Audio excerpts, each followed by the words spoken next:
Bonjour à tous, j'espère que vous allez bien. Bienvenue dans ce Day Trading Roadmap. En quelques instants, un petit point rapidement sur mes plans pour les indices DAX, Nasdaq, Dow Jones. Aujourd'hui, journée très importante puisque inflation américaine qui sera publiée à 13h30 exactement. On va en savoir un petit peu plus sur l'inflation. Vous avez vu le changement au niveau FedWatch, au niveau des paris, entre guillemets. On est passé la semaine dernière de 70% de probabilité de hausse de taux à 0,50 à 0% et même 50% de statu quo de la part de la Fed. Bien évidemment, c'est un chiffre clé, l'inflation US. C'est ça qui, en partie, est prise en compte par la Fed pour décider de sa politique monétaire. Donc ça va être important. Si on a une inflation au-dessus du consensus, c'est plutôt dramatique puisque ça voudrait dire que la Fed n'a pas le choix que de continuer à monter ses taux.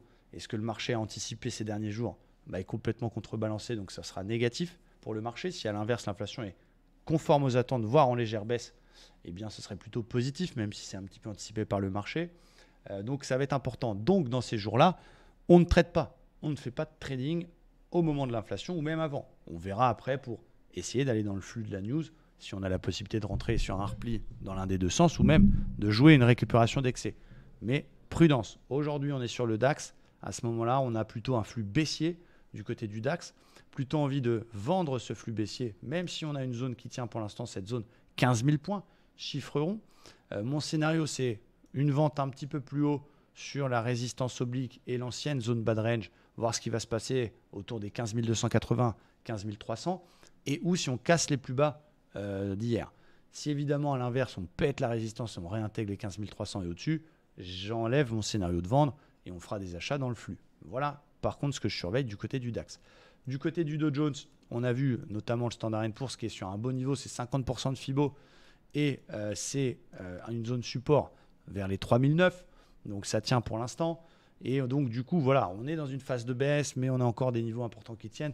Le Dow Jones, lui aussi, est autour de cette zone 50% de Fibonacci. C'est une zone, encore une fois, mais on est quand même dans un flux très baissier. Donc on est partagé, puisque d'un seul coup, on a plutôt envie de vendre le flux baissier, mais on est sur des gros niveaux qui nous disent de ne pas vendre tout de suite.